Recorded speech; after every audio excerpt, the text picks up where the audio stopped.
Ulonga tabati yada to ye kuma daifa. Inu to ye ko je love baby pa. Oba tala, oba takutakun. Zongo eshu, ogun oya osun. Kini sheshe, tan she nile yo. O jelo jara. Alafia, peace and blessings, peace and blessings. Welcome to another episode of the African Spirituality Experience. I'm your host, Orisa Gbemi, and today we are joined by none other than the distinguished legendary scholar, Professor Kaba Kamene. Peace and blessings. What's going on with you, Professor Kaba? Peace to you, my brother Orisha Gbemi. Everything is excellent. We're moving ahead, just doing things that are going to be very positive and beneficial for our people and particularly our children.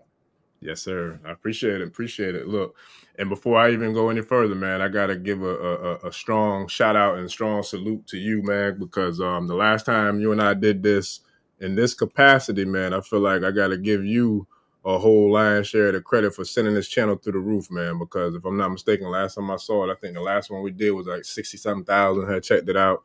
And it just kind of sent the channel into another realm, you know, in regards to like exposure and how, you know, it's kind of growing. So I want to definitely give a shout out to you and give thanks, you know, for all the time that you've done this with me. You know, we've been doing it for quite a few years now. And I got a idea that I'm working on with sharing our very first interview, the one we did in Miami in the hotel room. Man. And I just was watching it too. I'm like, yo, this is going to be dope because everything we talked about, 6-7 years ago, however long that was, it's still relevant. It's not only is it still relevant, it might be more impactful now than it was then, based upon, you know, what's happening now. So I look forward to sharing that with the channel in the very near future.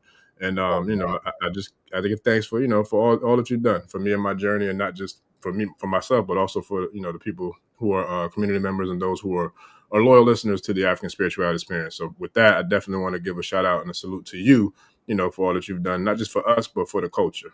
Yes, man. Well, I also shout out to you, brother, man, because together we make these things happen. Because being able to come onto your program and to be able to share this information with our community, you know, it is advantageous for me, so that if I in any way was a part of having folk come in on your program, at the same time, your program help people get a sense of what I'm doing as a people. So it's a mutual. This is Africa at its best, brother. This is what we do. Yeah. You know, we just working together makes us work together. Yes. So I appreciate what you're doing for the community and allowing me to come on and share this opportunity with our people, brother. Because this is the time right now, man. This is really the time that we're experiencing, what we're looking at, the things that are experiencing. And I think it's very important for us to be able to look at this from a black light. Yes. Yes. Exactly what's going on. And I tell our people, mind your business. Yes. Yes. No, it's time for us to go in with our family and get our family together, because what's happening right here, brother, is nothing but those who oppressed us years ago. Now they're fighting themselves. This is how the Creator and the ancestors work. Like they say, no honor amongst thieves, brother. Yes, and more yes. Because man, I'm telling you, it's almost like, I feel like it's like the whole planet right now, at least from my personal little corner of the planet and experience, it's like it's in slow motion. Like I feel like personally, like Neo in the Matrix, when he was slowed down, when he was able to finally figure out he was the one, he started bobbing and weaving from all the punches, and then he started being able to maneuver, and he started throwing them things at him real fast. Like I feel like that's where we are right now as a people. Like real talk. Yeah, you know, there's no doubt about it. You know, in my experiences through the years, I've watched this happen through the years. Remember back in 2000. Well, let's go back a little bit before the year 2000 and go to the end of 1999. Let's say October of 1999. And there was this rush on what was going to happen with B2K or something like that. Yeah, I remember that. Yeah, the year 2000. People were selling things like emergency packs and for everybody to get ready. Well, the thing that people didn't understand is that the children didn't understand what the adults were saying. And so I was asked to visit many different schools, boys and girls clubs, church groups, to talk to the children about what was going to happen in the year 2000, because the children thought something drastic was going to happen. Yeah. You know, and so I would go around and like one of the questions they would ask me that I remember most is, what's going to happen when the clock strikes 12 midnight in 2000? Like they thought the world was going to end. Yeah. Yeah. And I told him, I said, listen, it's going to go on. Nothing's going to happen. We're just going into a new century, a new time. And it's important that we just continue doing what we're doing, and you stay here in school. You keep doing what you're doing. You keep being happy and positive. It's going to be all right. But the children actually thought something was going to happen. Yeah. And even with what's going on now, it's important that we speak to our children. Like the other day, when the situation broke and they were dropping bombs the other night, one of the first things I did was call my grandson, 13. And I said to him, everything's going to be all right, man. How you feel? Right. What's going on? How do you feel about this? And he was telling me about how he's against war and he didn't want to go to war. And, you know, like he's turning 18 in like 5 years, and he didn't want to be drafted. And, you know, but you see, family, this is what's going on with our children. Yeah. This is why as adults, we have to be careful how we speak around our children, because they don't have the collective experience that we have as adults. When we talk about something, we have a collective experience, but our children don't. And so with everything that's going on, if they're on social media, which they are, and if they're on watching television, which they are, it's important that we as adults guide them through this process to help them understand that it's going to be all right. And that, as far as I'm concerned, as a person of African descent with indigenous groundings, we've always lived like this. You know, what's happening to a lot of people when people talk about being invaded, busting into your house, being able to subdue you and hold you. Well, that's been the history of Black folk, at least since 1492. We know what this is. If anyone knows how to teach a class on how to survive what's going on now, it's us. Yes. It's us. We have survived. Inflation, prices going up. Prices have always been higher in our community. Insurance for stores have always been higher in our community. Homeowners insurance, redlining. All of that. And so we as a people have to look at this from a very critical eye to understand exactly the difference between a friend, an ally, and an enemy. Because an ally is somebody that you partner with to achieve a certain goal. World War II, China and Russia was the United States ally.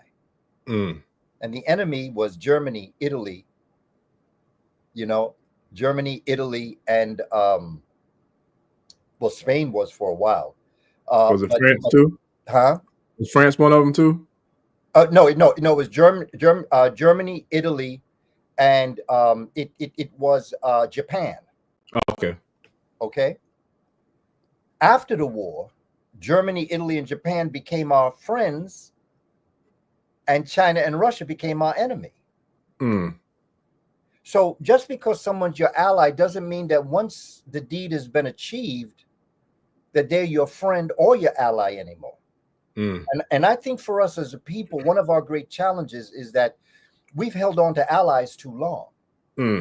And we don't realize that they have not been a friend. That part. And so that we have to understand that we got to cut them loose and continue to look out for ourselves. So right now, what we're looking, because you see, brother Orisa Gbemi, I marched with Dr. King in 1965. Okay, in Boston, Massachusetts. It was Easter break. And he came to Boston and he marched to the Boston Commons. I marched with Dr. King. I've been in the presence of Malcolm X. Mm. I worked on Adam Clayton Powell's political campaign and Charles Rangel's campaign, passing out flyers and things like that. We told them back in the 60s. We told all of our melanated brothers and sisters back in the 60s, stay with us. We know these people. We've been around them for hundreds of years. You're new here. You don't know who you're dealing with. And just because they're smiling in your face, making you think it's all right, they're just trying to figure out a way that they can get you another way. Stay with us. Continue to struggle and battle with us.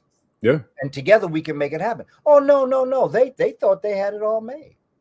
Everything was all right. So now look at what's going on. We told you 60 years ago. Tried to told you. We tried to told you. I was there. Yeah. I was there. I know. There was some that fought valiantly. I'm speaking of as a group.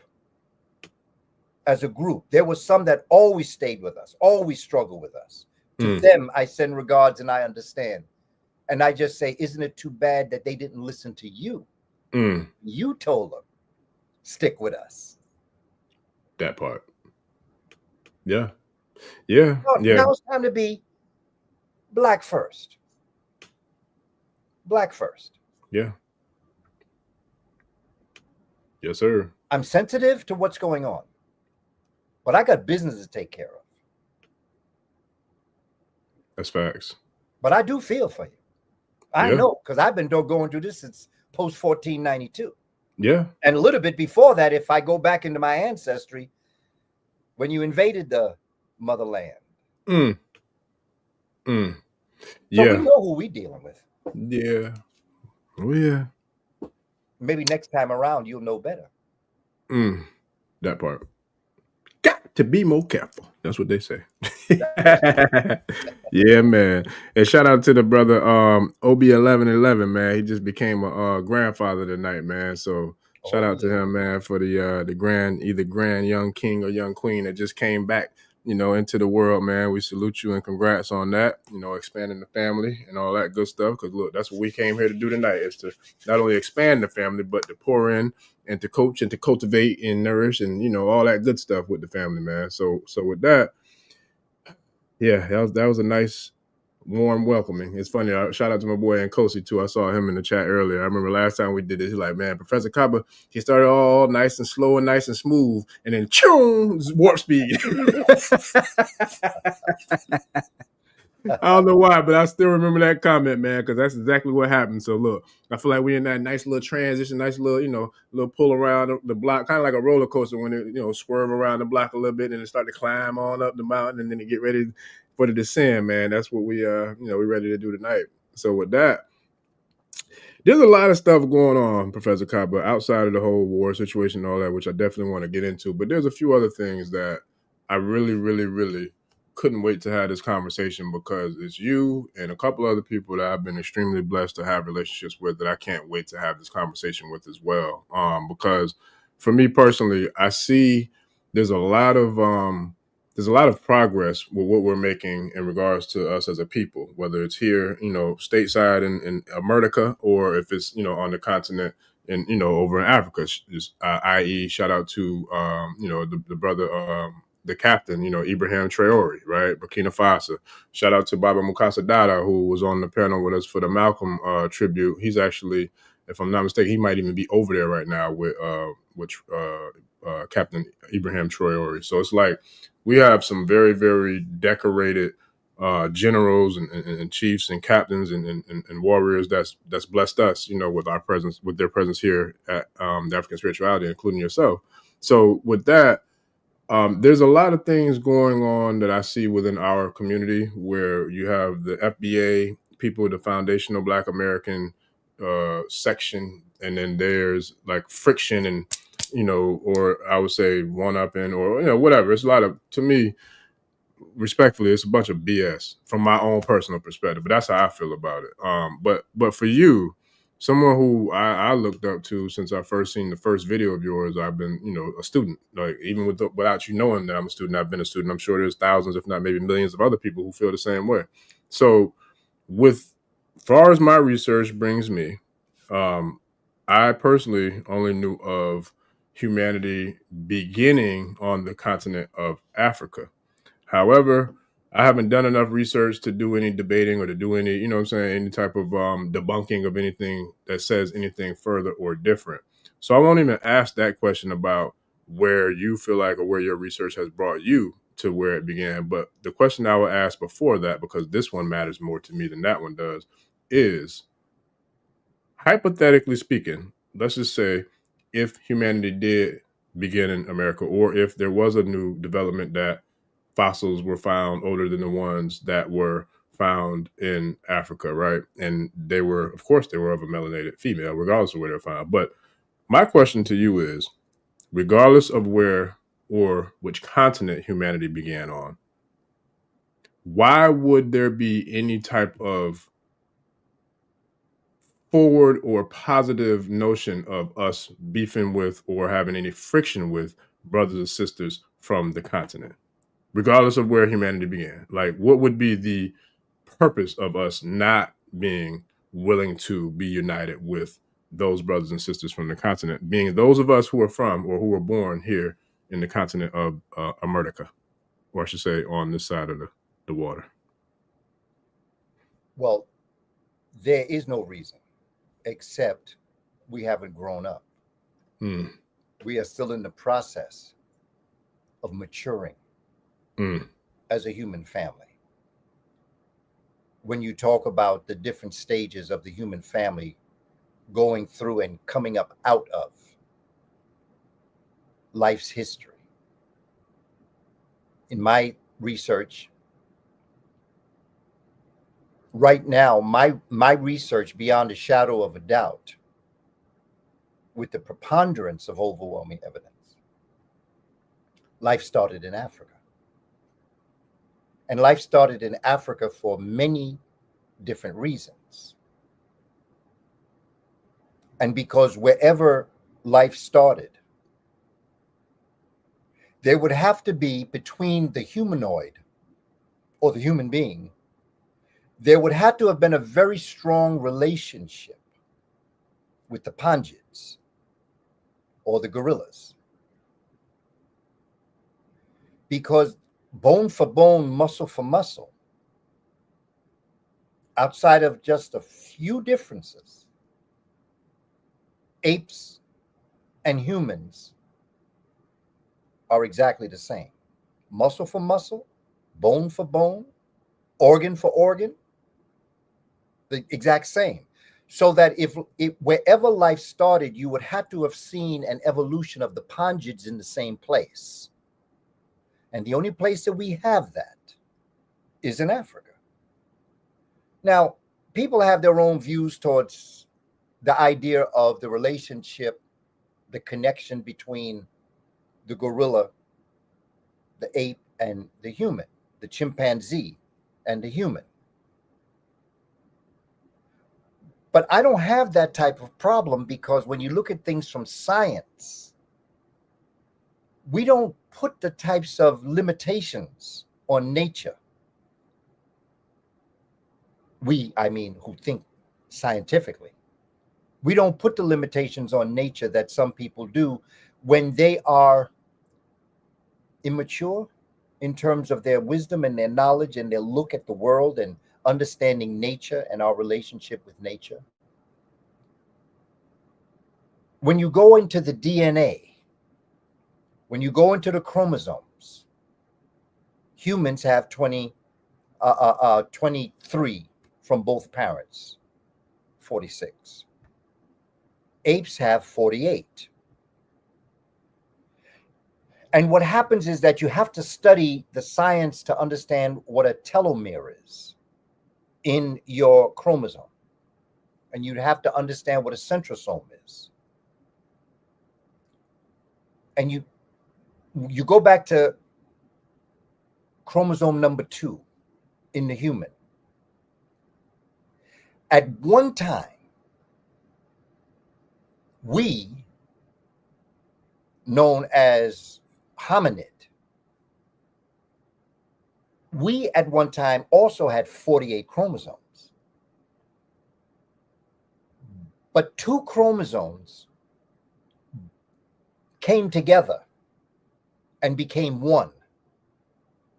And that's what gave us 23 chromosomes from each parent, as opposed to 24 in the ape. And that's what differentiated the hominid from the pangid, and that life that we created on the ground as opposed to being up in the tree. We did not evolve out of the ape.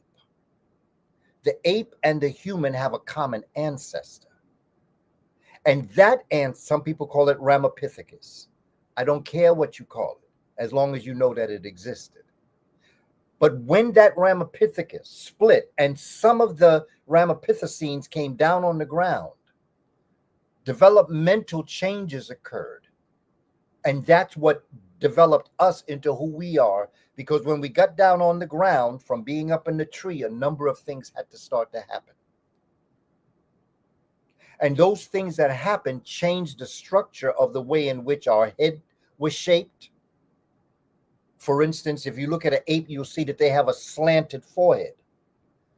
But when we came down on the ground, there were things that we had to do, and it forced our brain to begin to throb as we were thinking. And what happened is that the brain, the frontal lobe, began to push out, and that's why our forehead comes out as opposed to being slanted. But our early ancestors had a slanted forehead. When you look at the Australopithecine, when you look at Lucy, or Dank Nesh is who the Africans called it.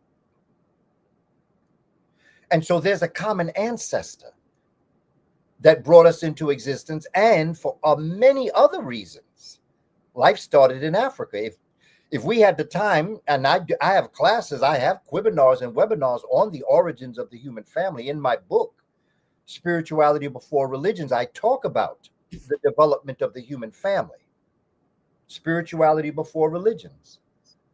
That's it there. So, I try to be, I try to think going into the future. I'm in the process down the road, that is. I'm writing a novel now.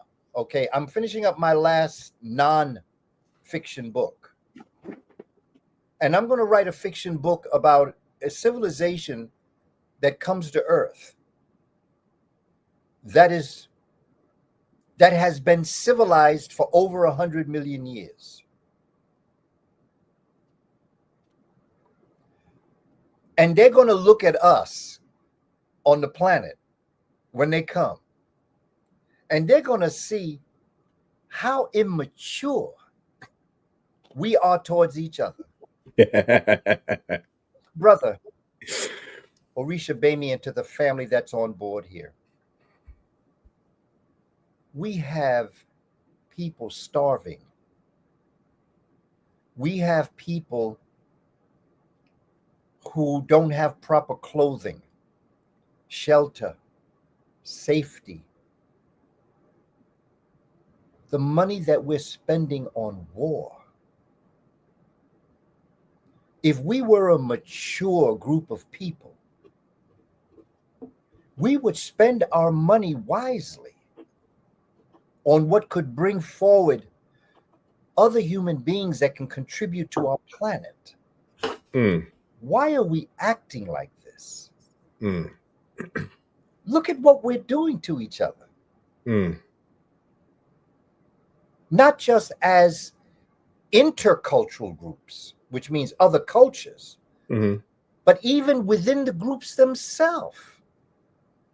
The intracultural infighting. Why? What's the purpose behind it? When there's so many things we could take our resources to build the proper nation.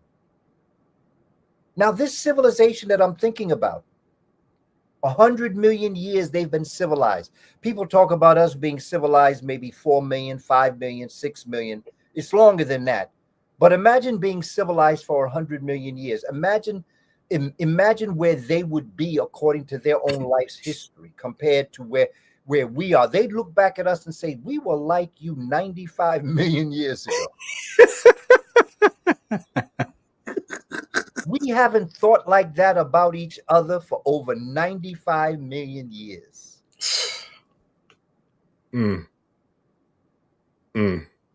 Listen, I already knew, like, I felt like I knew a good, strong, I say good percentage of where I felt like you would go with that. And then you definitely went exactly where I anticipated and what I'm grateful for. But for me, everything you said was profound, and everything, of course, was words of wisdom. But there was one word that you said that stuck out, and it was like the doggone African RBG Liberty Bell. Ding! Like, it just donged in my head when you said it. And that word was maturity. Maturity. Yeah. Because shout out to, the several new brothers who I built a rapport with and a relationship with, who's come to the channel, got huge followings such as yourself, and they brought another, mob of Ashe tribe members. Some are actual real subscribers, some are shadow watchers, which is whatever, it's cool.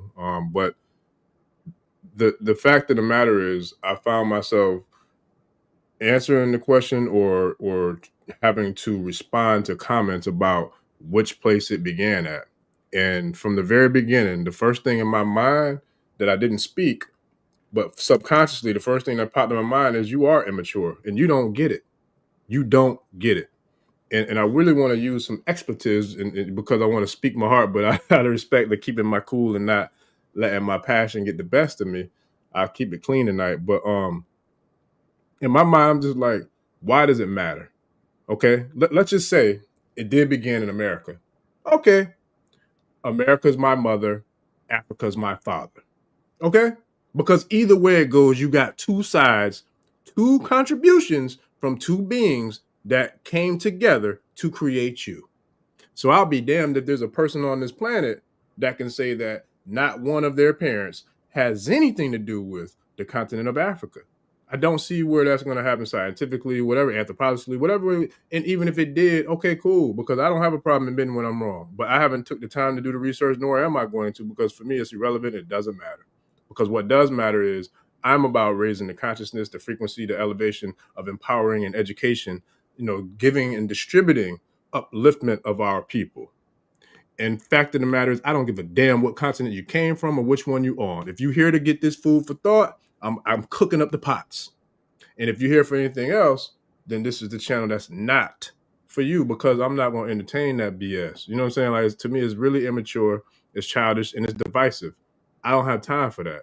And to quote you, we're going to get to the promised land, but some of us ain't going to make it.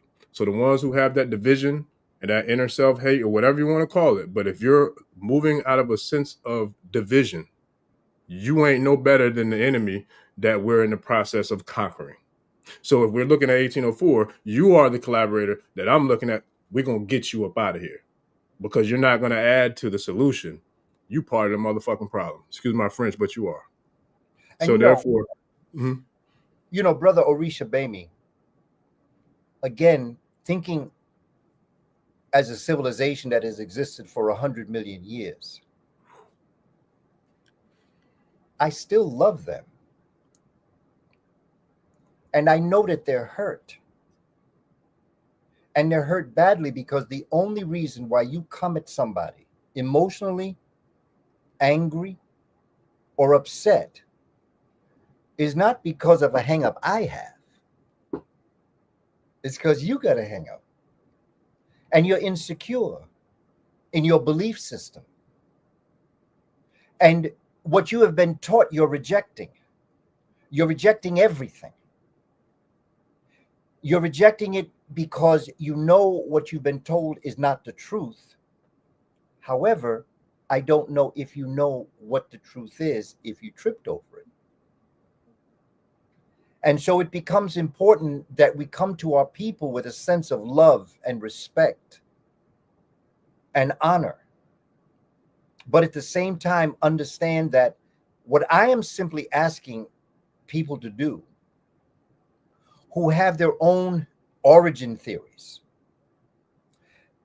I'd like you to go to my website, kabakamene.com, and I'd like you to get my study guide and my 6-day e-course It's free.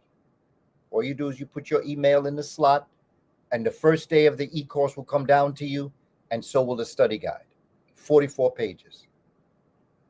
What I am asking you to do is to be able to present your knowledge, wisdom, and understanding as it relates to what will, through a preponderance of overwhelming evidence, show the evidence of what you are believing and teaching.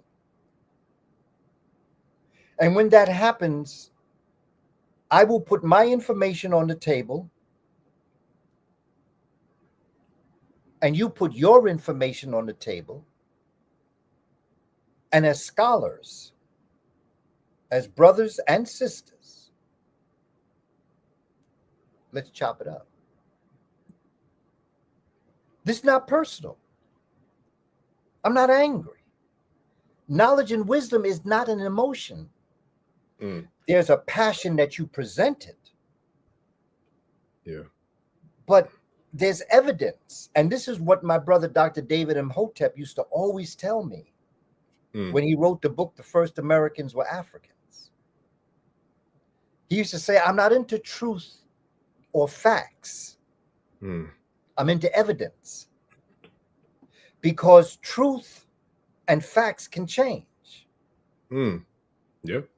I like but that. evidence remains the same. Last week, brother, in New York, it was like 60 degrees. We had to go around with heavy overcoats, jackets, just a couple of days ago. Today, man, is 90-something degrees. Okay. Trust me, I know. Look, you know, I'm from up top in New England area, man. Listen, New England. Well, New York is part of New England. It's part of that region anyway. But that's the only place on in this part of the world I know you can have all 4 seasons in one doggone day. That's you can have cold, you can have snow, you can have all 4 seasons in one day up there in that area for real. It's crazy. Last week, the truth was that it was chilly. And that's a fact. Yeah. But today, it was very hot and humid. Yeah. That's the truth. And that's a fact. See how truth and facts change. Yes, sir. But evidence remains the same. I love that. I love that, man. Listen, now that brings me back to, I think, when you was here in Jacksonville, the last event that I saw you in person. And I remember there was a part of your presentation where you was like, how you stay in your lane, how, you know what I'm saying? Like, you don't go into no other area, no nothing. Like education, that's where I'm gonna do my thing. Like, I'm gonna get out there. I can get it up there like Mike on the court. Like education, that's what I do. I ain't going nowhere else. I'm gonna stay right here because that's where I feel like I'm Mike at is in education. I'm the same way. Like, I'll never talk about something I don't know or I don't have evidence or receipts for. I won't do it. I won't even give my perspective. I'll give my opinion maybe, but I'm not going to talk about it as if I know that. And there's several guests who've been on recently that's talked about them. Like, I don't know about that, but please enlighten me because I don't know. But what I do know, I'm going to talk about that. So for me, I know, like I said, based off of my research and off of what I've done, it began in Africa, but I'm not opposed to admitting if I'm wrong. So if somebody can show me the evidence that it did begin here in America, that doesn't change my mission, because my mission was never to prove where it began or why it even began wherever it did begin. Because for me, my mission is to come and do the work that's going to be the spark to turn on the light and to elevate the spirits and the souls of the people who I was sent here to do that for. So regardless of whichever continent humanity began on, that doesn't change my mission. And I'll be damned if I'm going to let you come in here and try to put any type of cloud over the sunshine that we have here in these Ashe streets by trying to create some sort of division. And that's why I get passionate about it. And I do, drop a few F-bombs or whatever, because I'm just like, if you really stuck on that, you're missing the point. And you ain't the type of person that I can go with anyway. Like, you can't be in my battalion. I don't want you. And don't even come here because I'm from the Dessalines mindset. Like that's in my spirit. Like that Jagun Shango. Like that, that's where I'm at. So it's like, whatever you want, if you ain't on trying to unite so we can get through to be victorious as a people, and I'm talking about all of humanity for that matter, then you're not on the right team. and I don't want nothing to do with you or what you got going on either. It's key, but you see, we're still at that immaturity level as a human family. And see, that's why I want, in my novel, I want them to be 100 million years civilized. They've already gone through this mess, you know, and they'll talk about the mess that they went, the internal wars, the fighting. Yep. And you see, this is what the Aten text, written by the scholars of Akhenaten's dynasty, was talking about. Their scientists was talking about the properties of the sun. You see, we don't understand the story. Like, for instance, people of color. The term people of color don't exist. You ain't got color. You got pigmentation. And your pigmentation comes from melanin in the skin. Because you got melanin throughout your body. Everybody got melanin. It's the production of it that you're really looking at. That's most important. If you didn't have melanin in your eyes, you couldn't see. If you didn't have it in your ears, you couldn't hear. If you didn't have it in your heart, it wouldn't beat. If you didn't have it in your reproductive system, you couldn't reproduce. Melanin is the mothership that is guided by carbon. And this is why the title of my book is Carbon Before Melanin. Because it becomes so important for us to understand exactly what's going on. So as a human family, no matter where you come from on this planet, as a human being,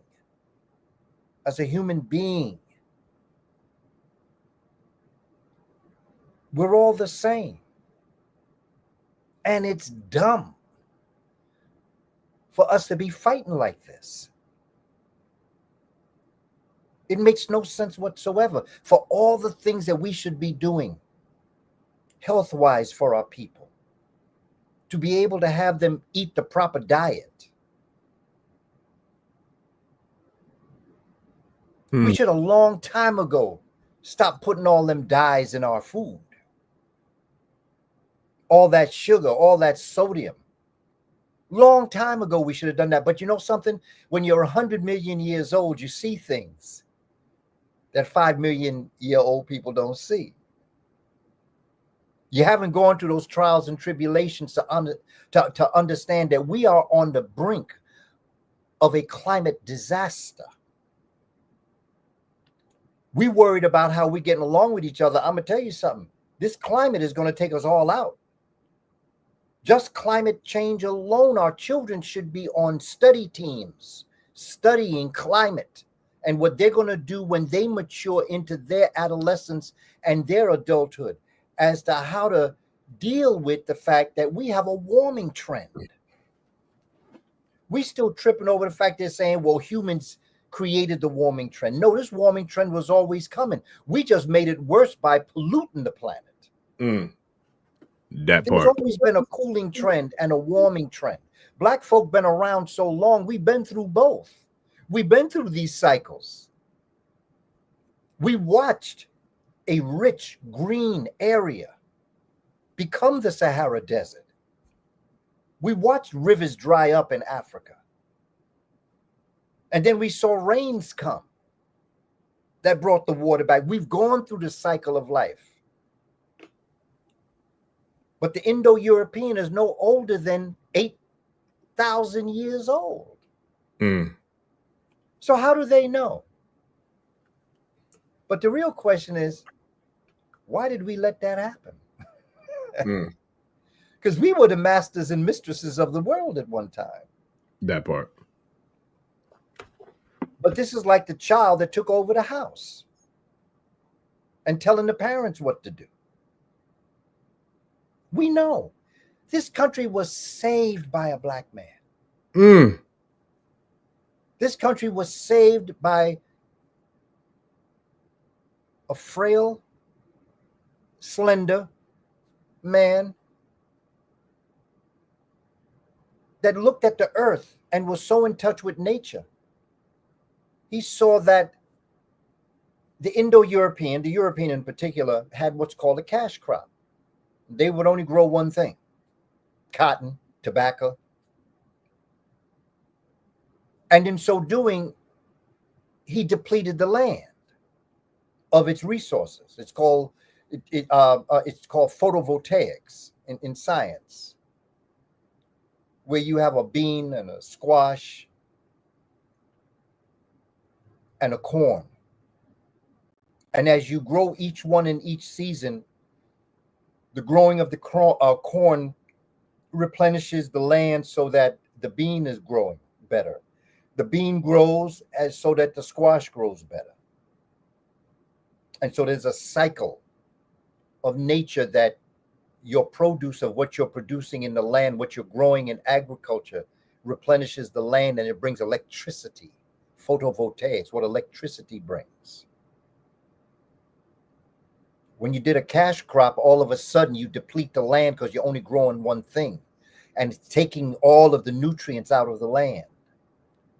And George Washington Carver said, well, that's very interesting, because if I start growing certain things in this land, like soy and peanuts and things like that, that will bring back the land the way it should be. He saved America's land. And yet we're doing the same thing again. We're immature. We're still children living during a time when adults should be speaking. You remember, I don't know, but when I was growing up, adults would say children should be seen and not heard. That part. And adults or grown folks or even elders who got a child's or childish mentality or mind. That's it. Be seen and not heard too, because y'all ain't no different. Well, that's what I'm saying, because see, being a child is a mental thing. Yeah. It's an immaturity. Yeah. Because I've been around children all of my life in terms of my jobs.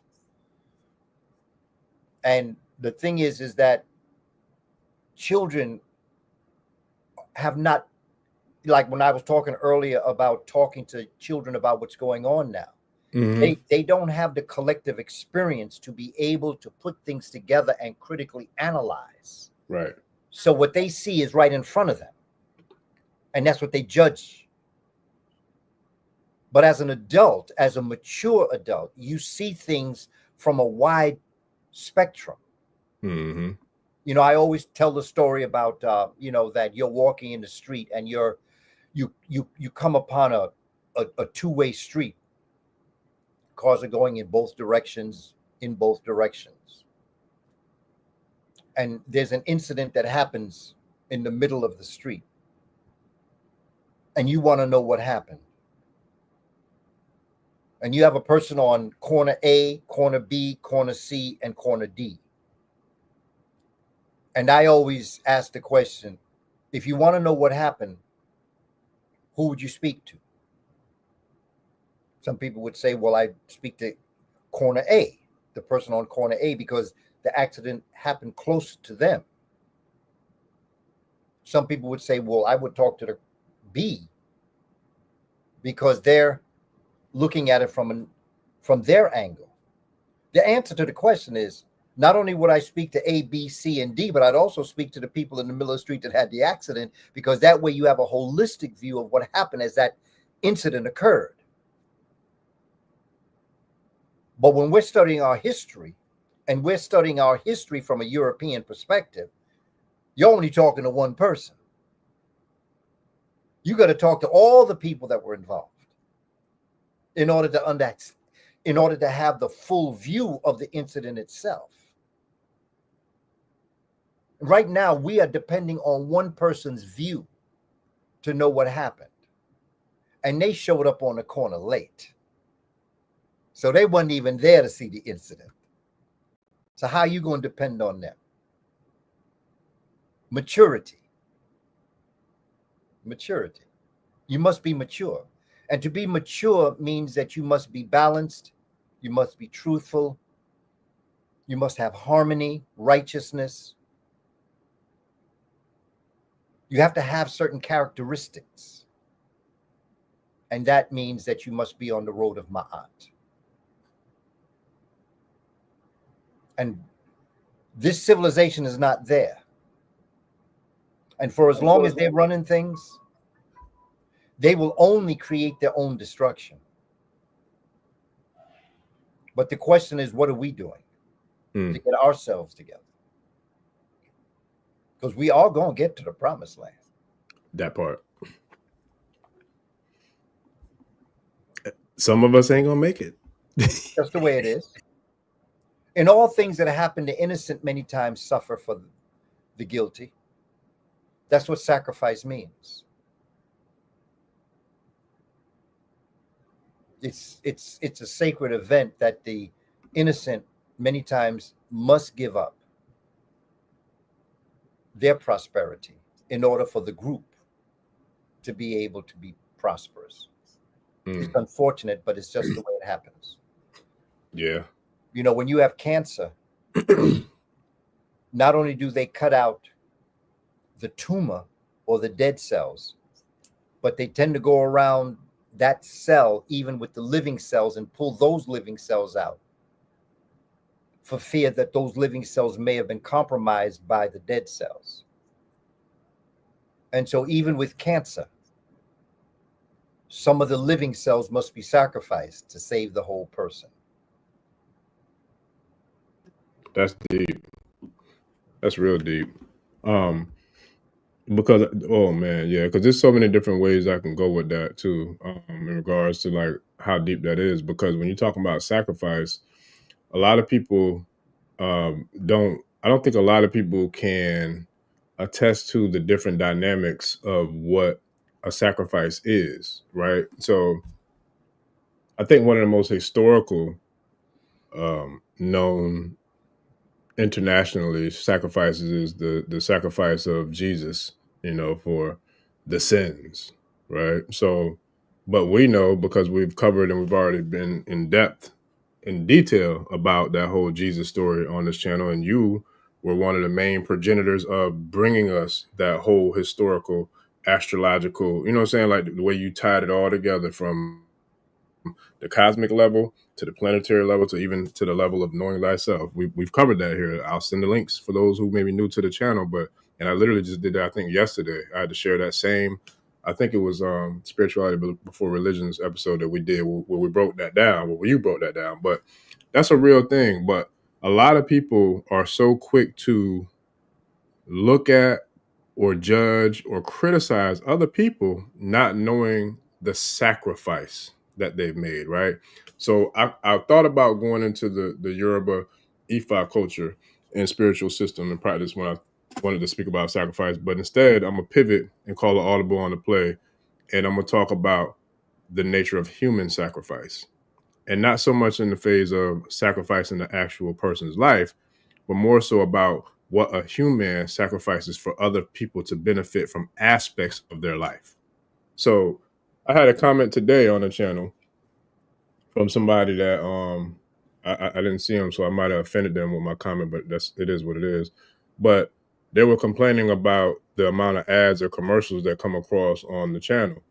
And so one of the people responded like, yeah, because YouTube, they doing that on purpose because they want you to sign up for the premium subscription in order to eliminate the ads, you know, of course they get paid. And I was like, I commented back out loud, like, yeah, man, I said, I had to do that too, because I got tired of seeing all them doggone ads. It got on my nerves. And there's other channels that I like, that I follow, that I want to see. I don't want to see all them doggone commercials and ads. So, excuse me, I paid the little $18, $19, whatever it is, a month so I can watch my shows without the interruptions and, you know, the commercials. So then the same dude came back. He was like, oh, I ain't paying them nothing. Like, I shouldn't have to pay them. Like, when I first started watching this channel, it was free. And I'm like, bruh, like, for real, that's how you feel? Like, I'm sad to see you said that. Like, you really feel that way? I was like, man, that's not cool, because you think we get up here and we do this all for free? Yeah, I mean, yeah, the channel is free. My time ain't free. Do you know how much money I spent to invest into myself in order to be sitting here to have this conversation and to be able to have these types of conversations with people like you and all the other people who've been blessed to come in here and share your time with me and with them for free? That's out of love. That's not a free thing. Even though technical currency wasn't exchanged, if you didn't have some sort of even a small amount, a bit of love or respect for me, you're not sitting here right now, and vice versa. And I told him, like, bro, the fact that you said that bothers me, because I've seen you talk about you being a Tupac fan. When Pac was alive, when he dropped his albums, you wasn't going to the store to get his albums for free. That wasn't a problem, was it? Right? So now you got people who have spent not just thousands of dollars, but thousands of hours of sweat equity into learning everything that we've learned, and to studying and to researching and learning from elders and all these things that we've done, to have to pay it forward to learn all the things that we're now giving away for free, which is reciprocity. I'm like, the fact that you feel like that's a problem for the content creators to be compensated for their time, that's a problem for me. And if you see that that's a problem, that you have to pay for the premium, or that the content creators aren't worthy of the ads that pay them so they can support their families, that's a problem for me. So if we're in 1804, I'm looking at you now like the collaborator. I might have to get rid of you because you ain't on the same team and you're not going for the same thing.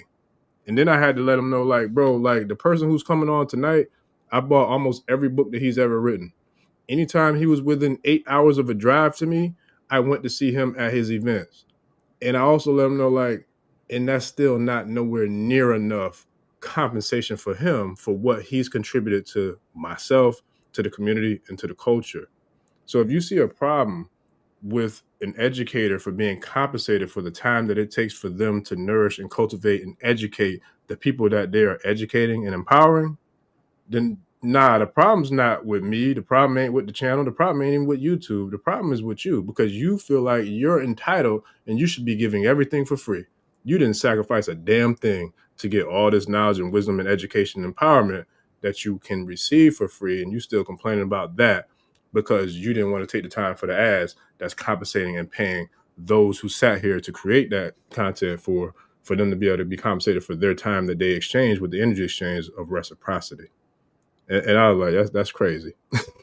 We got to do better. I don't think you should never do that again, whoever that person was. But what do you think about that, Professor Kaba? Because we spoke about that before, about reciprocity. Well, I did an event yesterday Mm-hmm. in my community for Juneteenth. And there were vendors there.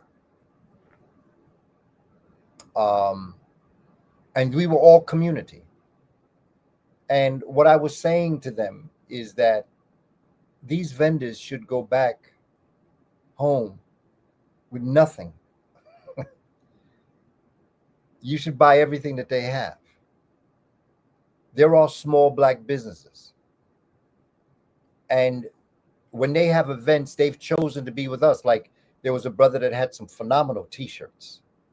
There was another sister that had bags with sisters' faces on the side of the bags, beautiful bags, sisters with beautiful dreadlocks and just phenomenal visuals. And I explained to them why it was important, because that brother's t-shirts and that sister's bags, when you go into a home and a young girl is sitting in that home and you come in with that bag, she sees herself, the image, the business that she has decided to go into, has decided that they want to represent us. As someone who does this work, for instance, going out on tour, I'll be going out on tour. Haroon Nasset, my son, and I will be going out on tour.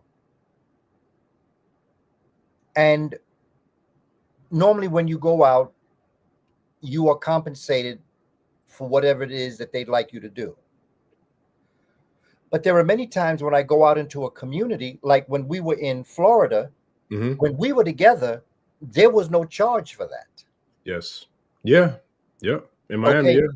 I was there to speak to a group, high school. The brother brought me in to speak to, and he brought me into a high school to speak. Oh, no, it was a museum. It was a museum in Fort Lauderdale, I believe. That is what I was compensated for. But everything else that I did, there was no compensation for. But the reality of it is that if I'm going to continue this work, if I'm going to be able to continue to support our community with this knowledge, wisdom, and understanding, the community has to value that. And they have to value it through financial support. The other side of it is the hustler who comes before the community and hustles the community. I understand that aspect too. But it is up to the individual, first of all, that's doing the work to show his dedication to the community, that they trust that he's authentic or that she is sincere, and that they know that their investment financially is going to move that person further in their research, which then when it comes back to the community will then push the community back forward into higher levels of consciousness. So it's a relationship. This work isn't free. I'm an intellectual entrepreneur. You play sports, you sell the sport. That's how you make the money. If you're a singer, you sell your songs. You make sneakers, you sell sneakers.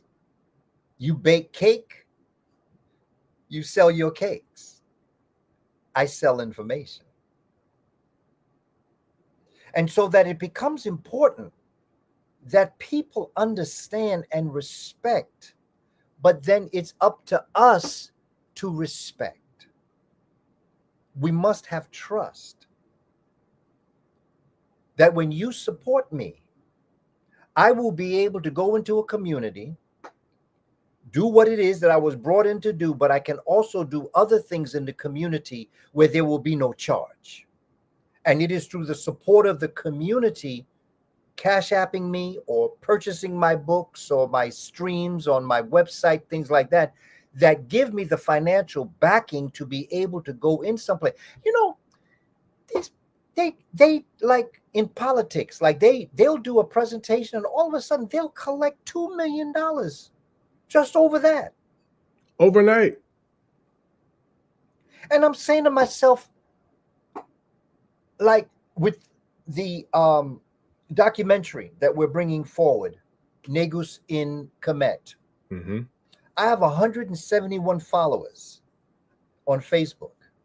Excuse me, Professor Kaba, I'm sorry. 171,000. Oh, yeah, okay. My bad. Did I say that wrong, brother? Well, you said 171, but look, I want to add the Oh, thousand. yes. Yeah, 171,000. Yeah, the people need to know, like, followers. you 6 figures with that thing. Man. Yeah, Instagram. Yes, sir. Okay. Do you know if everybody just purchased that documentary? Do you know what I could do in education for our children and for our community? If everybody just bought one book, you know what I could do with that type of resource in terms of what it is that we have to do.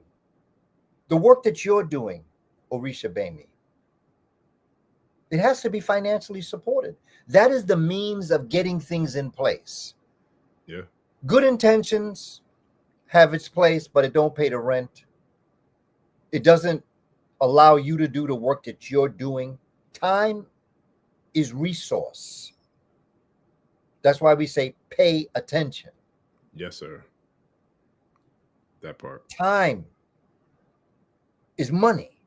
Yeah. Because money is the means of resource right now. Of course, we know economics does not mean money. Echo, the word echo comes from the Greek word oikos. Of course, that's an African word, but I'll leave that alone for now. Comes from the Greek word oikos, O-I-K-O-S, which means your home or your environment, because the ancient world realized that your wealth was your land. The land is your wealth. It gives you everything that you need. It's like ecology means to study the land. Economics means to know your land and how it can bring you the resources that you need. But what has happened now, because we are in a world where the people that run things did not have good land. They had ice on their land. What they did is they created money. And that's the means of resource now. But there are ways that we can use that concept to take it to the next level. And I think that that's what we have to begin to look at and we have to begin to develop, because we have to support, and for some interesting reason, sometimes people think that knowledge and wisdom should be free. And in another more perfect world, when we're 100 million years old, that will be true. But for right now, our civilization is very immature and don't work like that right now. What gets me on an airplane is money. What gets me to rent a car when I get into a city is money. That's just a fact. And what I've seen great ideas and great organizations rise and fall because blessings on the people's heart. Their heart is in it so hard they put their money up. But after a while, you ain't got no more money. And sometimes your families suffer for the sacrifice that you give money, your money, the family money, the money that your children need. And that just doesn't work. That's not how a society functions. It functioned when we were amongst ourselves and we knew how to barter. But we're not there now. Yeah. And there's a reality. I want to go on tour. I've had just about enough. I want to share what I've learned over my years in education with the community now. It's time to set this up. I want to go into communities. We talked about our collaboration when I come down to Florida. I want to do the teaching. I want to show the community how to teach our children, and I want to show them what they missed growing up in this civilization, because I certainly didn't learn what I'm about to teach people. The system just didn't do that for me. I had educators that helped me. John Henry Clark, Dr. Wade Nobles, Dr. Yosef Ben Yakinen, Dr. Sharshi McIntyre. I had those that helped me. And I, being with children, see, the thing that I had an advantage is that many of the speakers spoke to adults. Okay. Many of them were college professors. But you see, I was a early childhood teacher. I was an elementary school teacher. I taught middle school and high school. I taught college, but I was early childhood.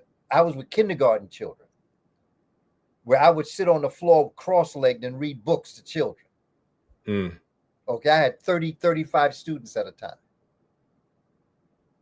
And so I was able to take high-level information that's collegiate in level or adult speak, and I could make it child speak.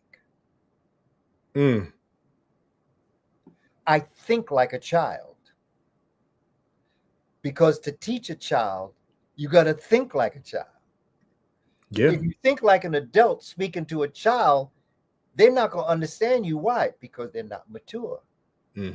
See, maturity is not a bad thing. In the sense that when you're a child, I don't expect you to be mature. I expect for you to be receiving of the information. I expect you to be who you are on your child's level. But I know that when I say 1 + 2 = 3, I'm not going to tell you in the first grade, solve this problem, 1 + x = 3. Because that's algebra. That's the search for the unknown. That's what you teach a high school student, a freshman high school student in algebra. But you don't teach algebra to a first grade student. I'm not saying that you can't, because I know folk that can. I'm not saying that. What I'm saying is the level of maturity of understanding of the knowledge and wisdom of a first grader who is 6 or 7 is not where a 14 or 15-year-old would be. So the way in which you speak to a kindergartner is not the way you'd speak to a high school student, and vice versa. So that this is what I want to bring to the community. Because we don't have no more time. Yeah. No more time. Yeah. We have to get this done. But to go back to the point that we're making, brother, to make that happen, I need the community's financial support. That's the way it is. And the more support I get, the more support I'll give the community. If I'm able to acquire a certain amount of money, I'll be able to go to more places. I'll be able to do more things. If I have limited resources, I'll still do it. I'm going to do it. Nothing going to stop me. The question Right. is, how much can I do? Right. Yeah. You know what's funny? And it just caught my mind. When I made the comment about the books or just about support, I meant that. And I said I had almost all your books, but I forgot the one that I didn't have that I could show, which this was the first one, right? Oh, yeah. Okay. And then after that one, I believe, if I'm not mistaken, it came, this one was next, right? That was next. Spirituality Before Religions. Yeah. After that one, then was this one, right? Shabaka Stone, that came. Okay. That was it. And then the next one was Carbon. Was it Carbon Before Melanin? Carbon Before Melanin. I can't hold that one, but the reason why I can't, because I got the audio book, so I'm listening to that one. But I'm gonna buy the paperback too. So the next time we do this, I'm gonna show that too, because I'm grateful, for not just for you doing all of these, but for everything you've done. And like I told the brother, even with me buying every one of your books and coming to see every event that was within 8 hours of driving, that's still not enough. I feel like you actually earned way more than that little bit of what I contributed, but that was what I had, that's what I have, and that's what I'm willing to do, because I believe in what I've been blessed to receive for free. So if you have a product or a service that I can invest in, I'm on that, because I know what your work has done for me. Without your work, I don't think I'm sitting here. And if I'm sitting here, it's not sitting here the same way that I'm sitting here, armed with the tools that I've been blessed with based upon the work that you've done, that I've been able to, internalize, and then I also redistribute, and push out for the sake of the community and the culture. So it's like, as above, so below, as within, so without. And you see, even brother, just I appreciate what you've done. And if everybody did what you did, I would be able to do work that would be forever unfolding.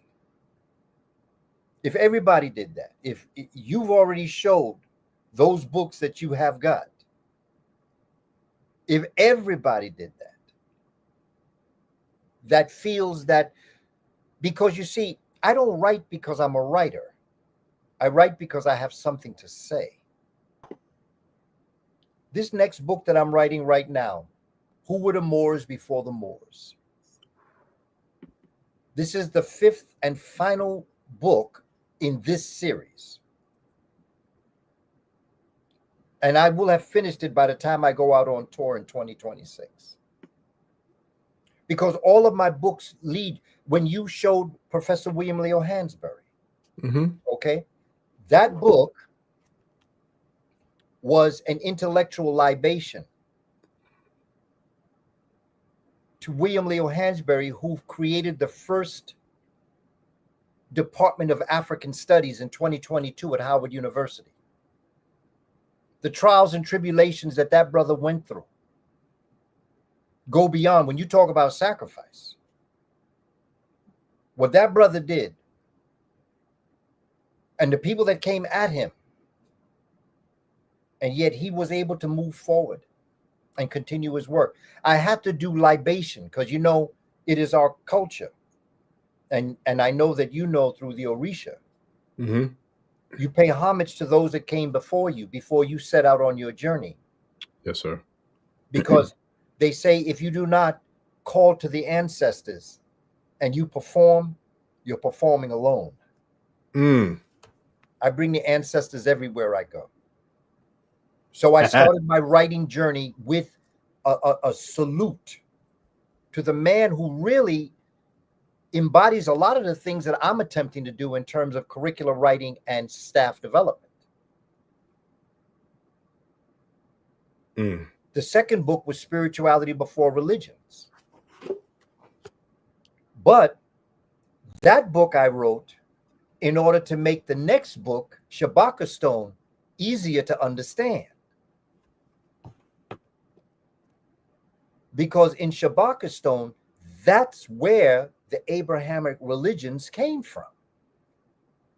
The Old Testament, the New Testament, and then Islam being the combination of them both.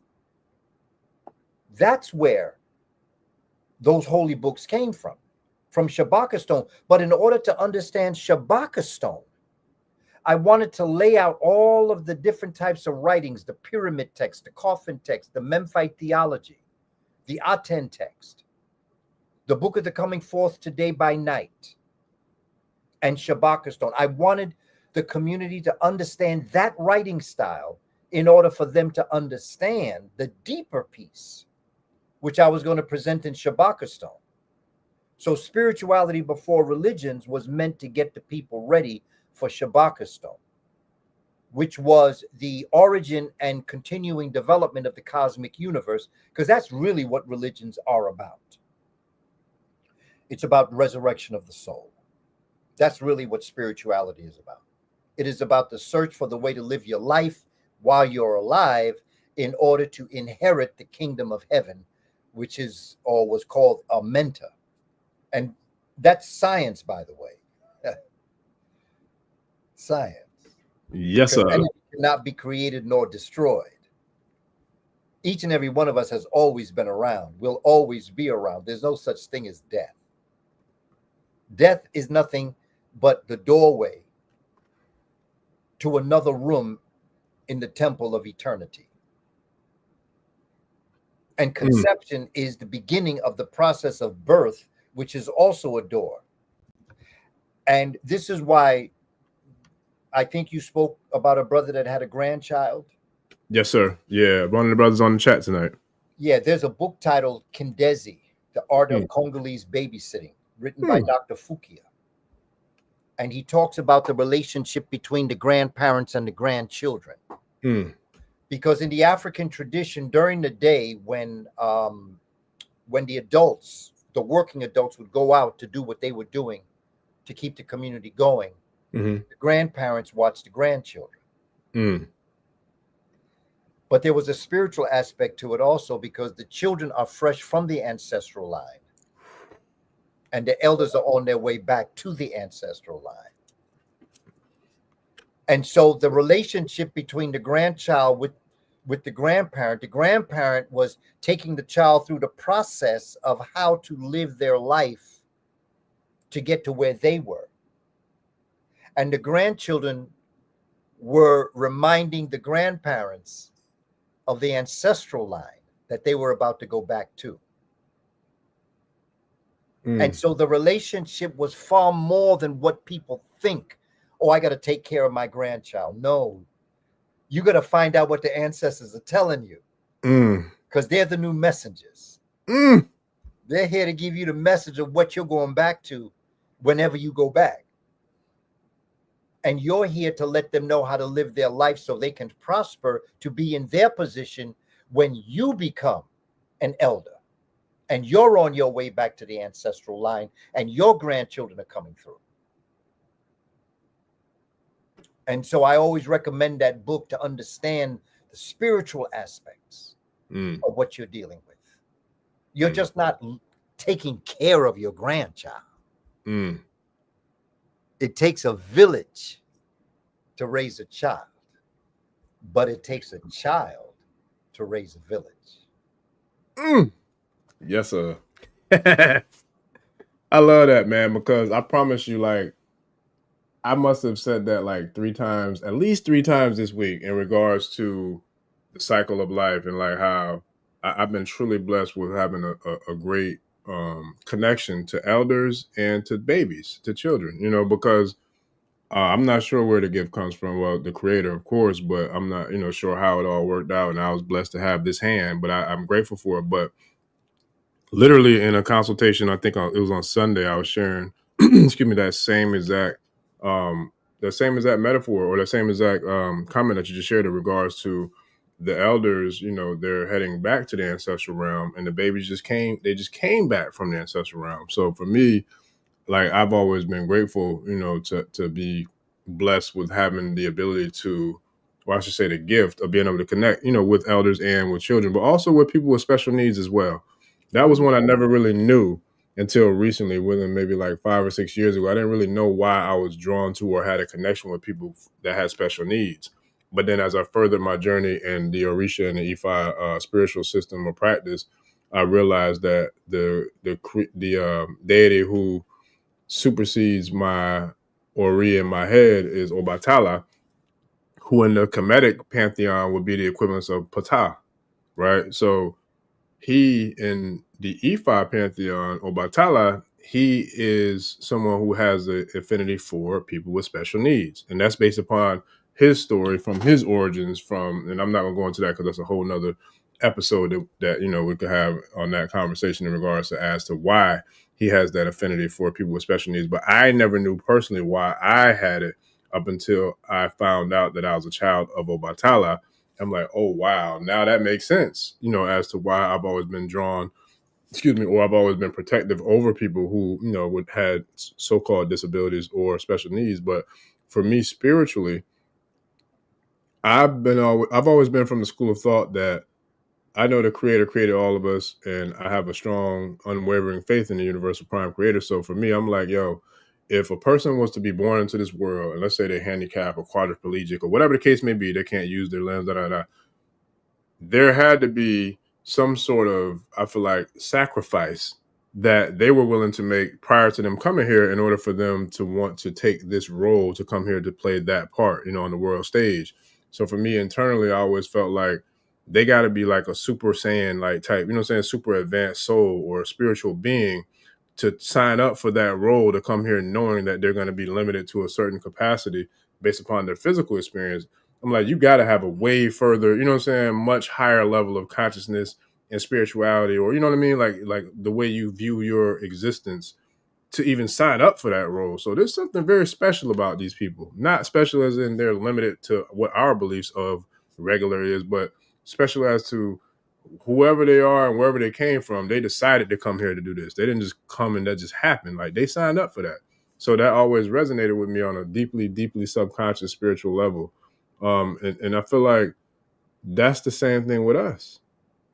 I feel like that's the same thing with us. I feel like we all came here because we knew what this world was about to go through, but we came here because we knew we had to do this work, and we didn't want to leave the planet and this part of the galaxy or the solar system in other people's hands that we felt like were probably not capable or didn't have the necessary ability to make sure that this stayed, you know what I'm saying, where it's supposed to stay, and in, you know, the way that it's supposed to be for the creator. So I feel like that's what we're here for. Like, we came here to do this work, and that's why we're here. Absolutely. I call children, because when I became a teacher, that may be, I started teaching in New York City in October of 1979. President Carter started the Department of Education in May of 1979. Okay. The same one they're trying to abolish now. The two very important aspects of the Department of Education, when you understand how the system is set up, it basically is dealing, well, with special ed, what they call special education, and bilingual education. And there's a lot of money put into these programs in many different ways that help many children in the boards of education around the country. And so special education didn't exist when I was first teaching the way it does now. I saw them build special ed classes in schools. And many times they drew from the school population. So that my exposure to children who we call special education is a misnomer, because we all need special education. And one of the things that I am really focused on is the idea of looking at developing programs that I call children other gifted. Some of the brightest minds I've ever met in my life have been children who they claim to be autistic. When they say dyslexia, I don't believe dyslexia exists. I think there are other ways that you receive and assimilate information, And nobody says that decoding symbols is the only way to be able to learn. So that if you see people, the word people as P-E-P-E-L, people, that's what it sounds like. And that's what you may read it as. Or you may see it, the letters backwards. I don't think that's a problem. I think it's a problem in a society that says that you have to be smart the way they tell you you got to be smart. But in a society that is open, Obatala, he understood that some of his greatest challenges in him learning was in working with children who were that way, of the gifted, in order for you to find another way that you could be gifted. Because they have so much to teach us in their own way. But because we're about money, we don't want to deal with that. And right now they're trying to dismantle the education department simply because they don't want to have to deal with teaching children who are other gifted. And it's just what, I'll give you an example. I used to always tell the teachers when I was teaching in the Board of Education, before you submit the children to go to special ed, can you just let me talk to them for a little while to see what's going on? We had a student from the Dominican Republic, and the teacher was saying that he didn't understand math. He couldn't do math. Something as simple as division. He couldn't do division. So she thought he had a learning disability. And so I talked to him in my limited Spanish and his limited English. We came to realize that in the Dominican, when you have that division sign, right?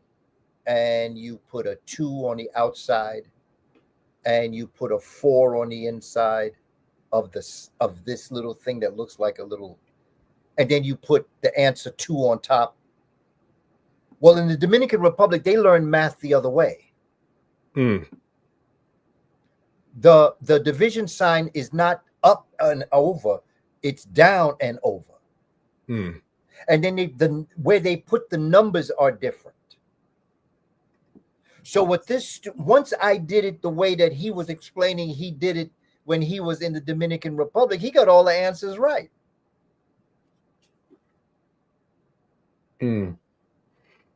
Listen, shout out to ways of learning. Yeah. There are different methods of learning that all children have. And we're so busy ready to send them into a specialized class when all we have to do was understand from a cultural perspective how they learn things. They're symbols. And when they say that you're dyslexic, it's not that you have a problem, it's that you're other gifted. You assimilate information a lot of times through the visual world. And you can envision things that no one else can see. And so then that scares immature people because you've just let them know you're not as bright as you thought you were. So they try to make you think you got the problem. I love that. I love that. You, oh my God. It's like you took 10 like princess cut diamonds and put them on top of the sharpest doggone spear you could possibly put it on, like from Shaka Zulu, because you hit something with that. And that's something that not only do we deal with as a people, like individually, but I feel like we deal with that individually and familially and through the community and culturally, because I've been in rooms like that. And I'll never forget, I just shared this story recently. When I first started doing public speaking, I remember going to Toastmasters International. That's where I learned how to become a speaker, right? And I remember I had my locks. You remember back then my locks was long, and you know what I'm saying? And I was a truck driver, so I would go in there in my work uniform, and it was like, I could tell looking at the crowd, like they would judge me like, look at this, you know what I'm saying? Like, what is he going to say? You know what I mean? It was just like, I'm looking at them, how they're judging me with their judging eyes. And I'm laughing like, you can look at me how you want to, but I guarantee you I'll stand up toe to toe with any of y'all on the stage, and I don't think you're going to win. because you're just looking at me based upon what your perception is of me, but you don't know anything about me. You know what I mean? But it's crazy, but that's a real thing. That is a real thing. You know, Sinners, the movie Sinners. Our brother, brilliant Ryan Coogler. When you hear him talk, some people would say that he has a unique way of speaking. Some people might think it's a speech impediment. I do not. That's not a speech impediment. That's a brilliant mind that is communicating through his tongue. Let me tell you why Sinners for me is one of the most phenomenal films, and why Ryan Coogler is one of the most brilliant thinkers. 30 people could be in a movie house and watch Sinners, and every one of them could come back with a very unique and different interpretation of that movie, and they'd all be right. Art is the ability to present one concept that everybody brings their own experience in, and everybody's right. Let me now connect that to Medu Neter, or to the Andinkra symbols, because that's exactly what our ancestors were doing. That is why the Ifa, okay, is the beginning of computer science and the binary system of symbols. Ifa is much more than what people understand. And every one of those Orishas represents a cosmic reality. A picture speaks 1,000 words, but a symbol speaks 1,000 pictures. We are a symbolic people. We are very multidimensional. We see things in 4D when other people barely can see it in 3D. And one of the challenges is that, because, like what you're saying, when you presented yourself to them looking at you a certain way, they were looking at you 3D and you were looking at them 4D. Children don't understand that concept, so they think, and they are made to believe that they're the ones with the problem, because the adults are not bright enough to be able to go deeper into that child. We are an original people with a view of an original world through our DNA, no matter what has happened to us through our lives, through being enslaved, being disrespected, attempts at humiliation, the demasculinization of the man and the effeminization of the female, making them sexual objects and objectifying them. All of that, throughout all of that, we've maintained our dignity and ma'at. Some of us are struggling to hold on to it. And this is why I say I love our people unconditionally. I love them unconditionally, and I see them, even those that come after me. I see you, and I know why you're doing what you're doing. And it is unfortunate that you and I cannot have the type of relationship that we could have if you just let loose all the pain that you've carried and that has been handed down to you through generations and generations and generations of pain. We still carry that. All of us carry it to a certain point. Some of us have lessened the load through consciousness and through watching your program.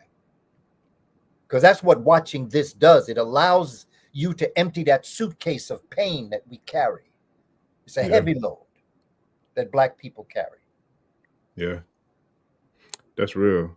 And I know we got the time is like of the essence and a limited amount left, Professor Kaba. But I want to thank you again for coming through and doing what you do. And I did want to hopefully, if you got the time to hit the highlights of what we did want to initially talk about today. But before we do that, I'm gonna do something that I said I wasn't gonna do. I was gonna try to stop doing, but I got time today. I'm gonna go ahead and do this. So whoever this Melody, whoever they are, they're one of the ones that I was talking about who come in with the division thing, whatever. I have no problem with sending you a guest link, and I have no problem with bringing you on air. I have no problem with talking to you, man to woman, whatever it is, and letting you know who and what I am and what I stand for. So if you didn't catch the first part of the show, I was clear and very intentional when I said, I don't care where humanity began at. I didn't come here to debate. I didn't come here to be divisive. I didn't come here to talk about whether it began in America or in Africa. I don't care. But what I do care about is what we do here and what we've been doing since April 8th of 2024. Go look it up. And what we've done is something very, very, very, very impactful and very monumental in terms of raising and elevating the consciousness of our people, and also creating a bridge of unity amongst our people. So clearly you don't want to ride that bridge. You don't want to join the train. You don't want to get on the flight. So you can kick rocks, because I'm tired of entertaining the people who come here with the parasitical division minded energy with the bullshit. So if you want to do a show and you want to come on, you want to debate, do it. Let's do it. Let's make it happen. But what you're not going to do is come here and ruin the chat and bring that negative, divisive energy in here and think that it's cool, because I don't move like that. And neither does nobody else who comes on this channel. Like, we're not here for that. We're here for the collective. United we stand, divided we fall. And so clearly you're not with us. So you can kick rocks and keep it pushing, or you can come on here and we could do it however you want to do it. But whatever you want to go, whichever way you want to go, whichever way you want to do it, let's do it. But with that, Professor Kaba, when it comes can I just speak to my sister Melody? Yes, please. Because, my sister Melody, my going back to Africa is more of a search for my roots. I will, when it's my time to join the ancestors, I will be buried in America. I have ancestors that have contributed to this country and created a phenomenal civilization known as Black culture. I know that there are African Americans, foundational Black Americans, whose ancestors are not just those that were stolen from Africa post 1492, but were the original human beings that were in this hemisphere going back over 100,000 years. If you read the works of Dr. David Imhotep and other scholars that are talking about the presence of African people here, the Twa Mbudi, Khoisan people of Central Southern Africa. So my going back to Africa is only to search for my roots, to understand the basic fundamental understanding of who we are as a people. But America is my country. I will be buried in the soil of America. I will go back to Africa. I've sent messages to Captain Ibrahim Traore to let him know if there's anything I can do to help him teach his children. I'm with you, brother. I'm with your people. I'm with Burkina Faso. I'm with Thomas Sankara, who is his person that he modeled himself after. I'll go to Ghana. I'll go to Nigeria. I did a tour of Egypt. I'll go to South Africa. I'll go anywhere. I'll go to the Caribbean. I'll go wherever African people are, Africa is. Wherever Africa is, I'm home. The planet is ours. Make no difference if it's America. Make no difference if it's Europe. Make no difference if it's China. This is our land. And I'm going to bequeath it. I am going to pass the baton to our children to know that you can go anywhere on this planet and you're home. Sister Melody, I love you, sis. You're family. And together we have to make these types of things happen. It's not we and them. It's us. Together. With respect. Mm-hmm. Yeah.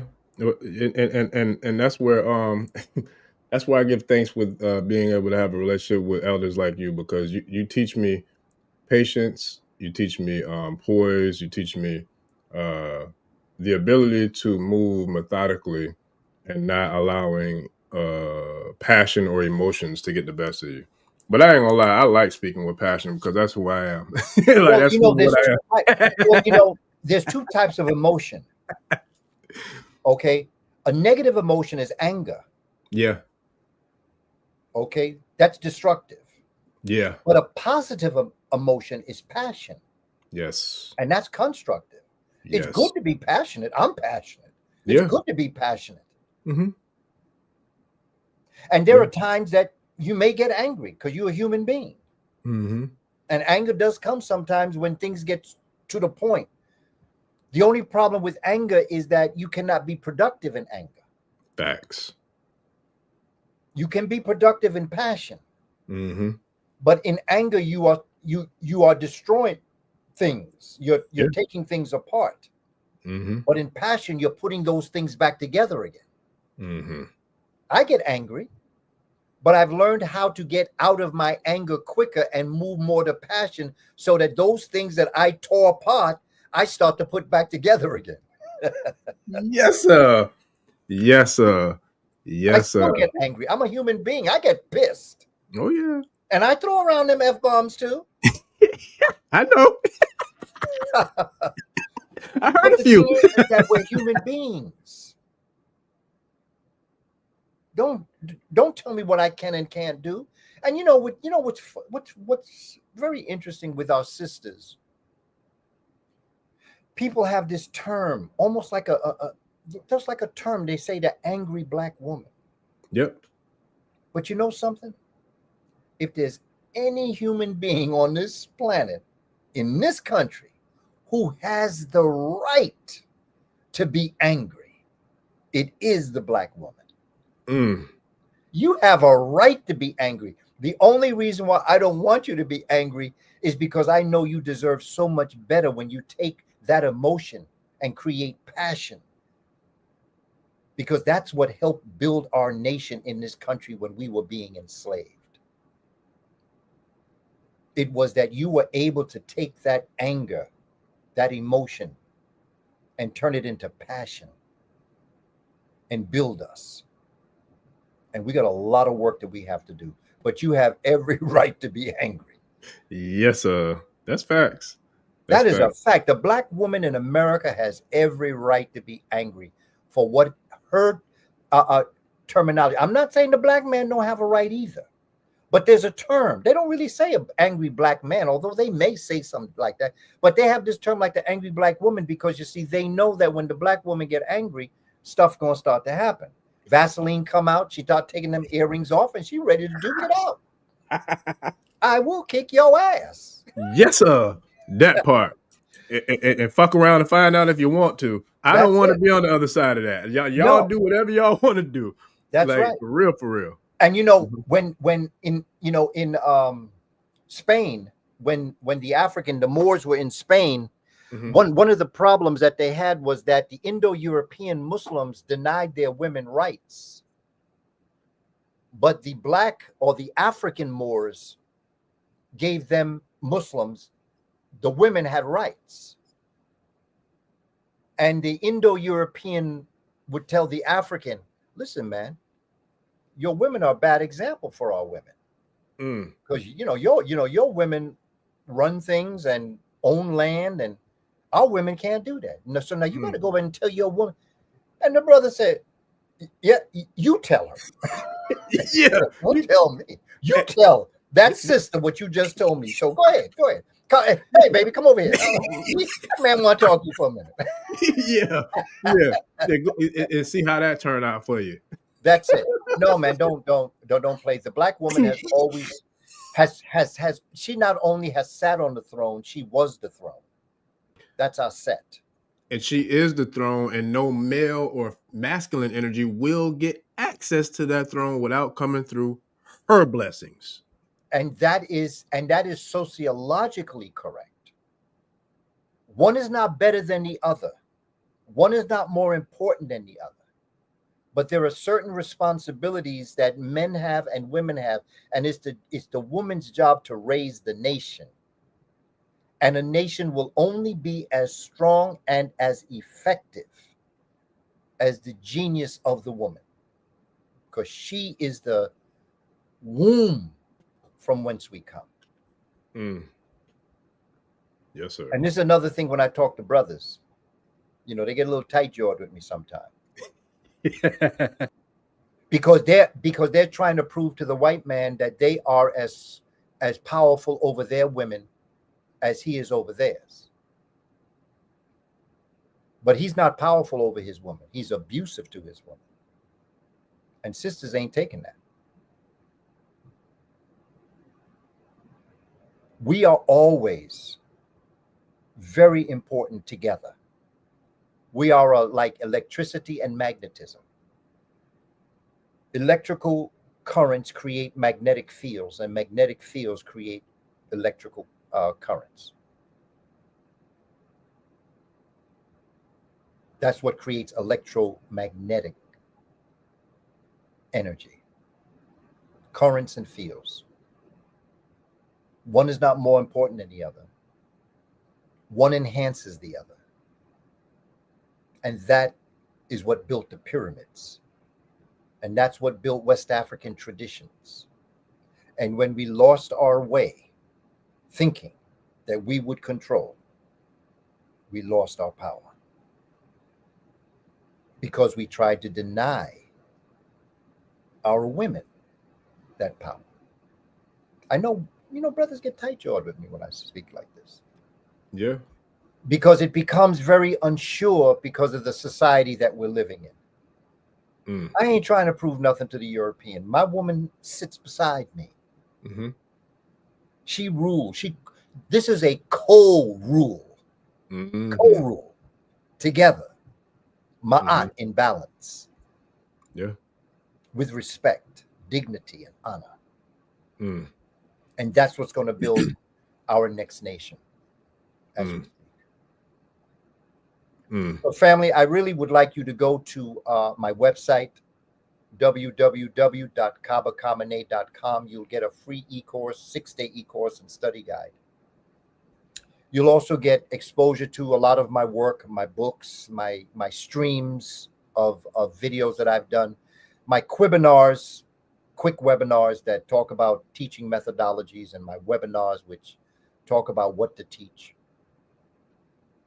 And if you're so motivated to support the work that we're doing, this upcoming tour that we're going to begin in 2026, my Cash App is Kaba Kamene 7. I would appreciate, and I do appreciate, all that you've already done, because I know by some of the names I see, I see that you have supported the work that I'm doing. And I assure you that as you support me, so will I support you. We have to do this for our children. I have a 100-year plan. My plan will come into fruition when people will not even have had this type of engagement with me. They will not know me this way. But I'm going to lay the groundwork for what our ancestors laid the groundwork for us. There are ancestors that have made what we're doing possible, and we don't even know their names, but we know that they're there. And when I do libation, I always say that I call on those ancestors that I don't know your name, but I am here because of you. Muntu, I am because you were, since you were, therefore I am. I'm working for 100 years. We're going to lay down this educational program for our children for the next 100 years. And I ask for your support. We're going to make this happen. My brother Orisa Gbemi, I just want to thank you, man, for all that you do to make this possible for our work and for our people. Because without this type of platform with you, I'd be talking to myself right now. But you allow me to go in and speak to sisters like Melody and Harmonious Balance and Nkosi you allow me to talk. And together we can make things happen. To my sister Sandra, thank you so much for all that you do, all of your words of encouragement. I love us and I respect us. We deserve the best because we are the best. So thank you, brother Orisa Gbemi, for this opportunity. And I look forward to the next time. I share. No, I appreciate it, Professor Kaba. And it's so funny but that's the blessing of you being who you are and me being who I be. We didn't even get to tap into what the whole doggone show was supposed to be.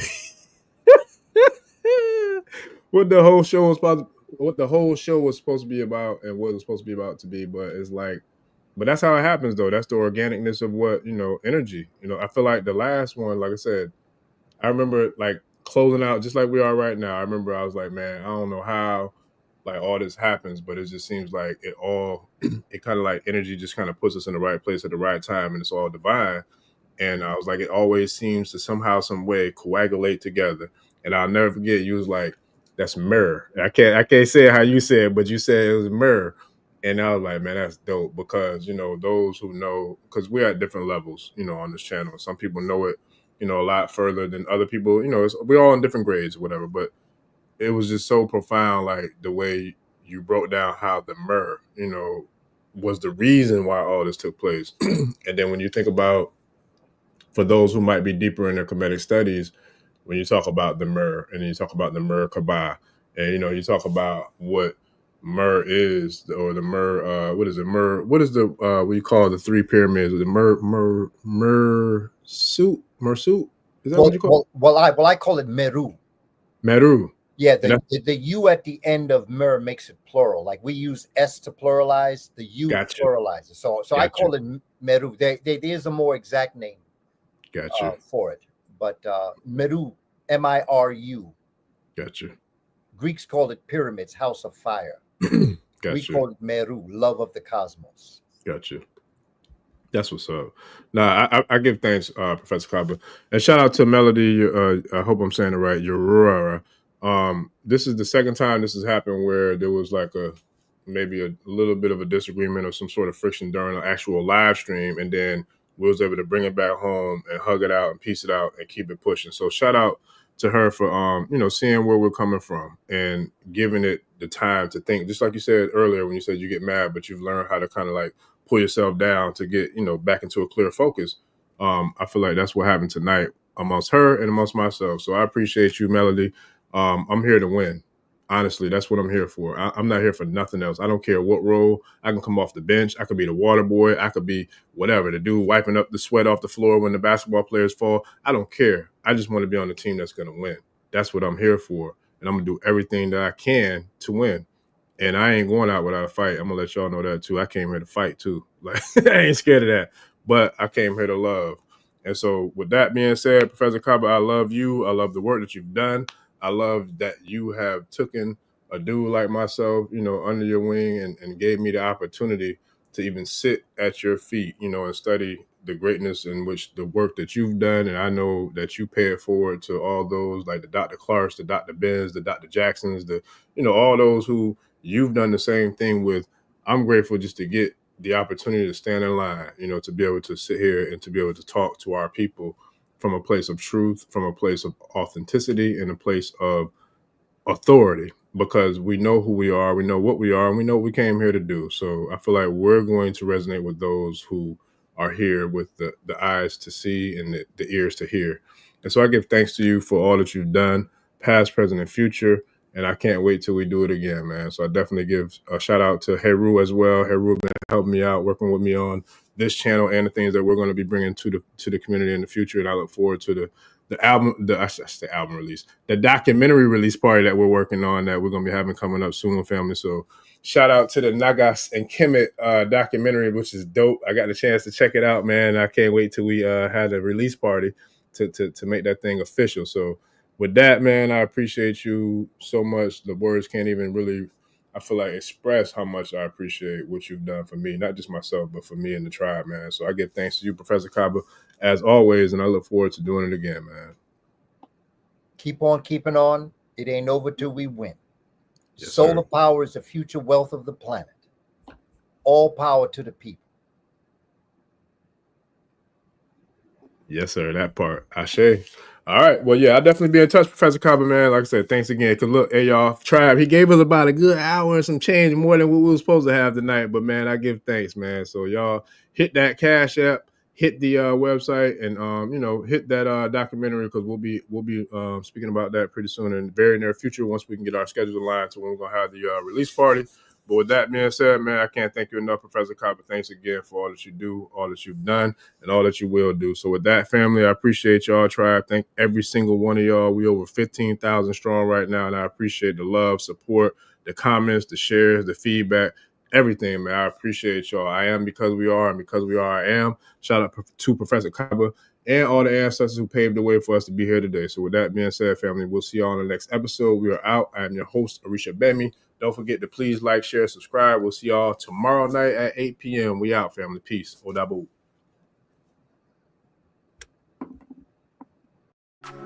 ẹni tó gbàgbé ilé sàpò ìyàgbọ́ tẹ́ǹtì ẹni takísà ní tàtàn ò bá padà sílé anítìjàkọ ẹja lọ pé eégún mo sí ẹni gbẹ́rẹ́ ìpàkọ́ forsake not your ancestors and praise your.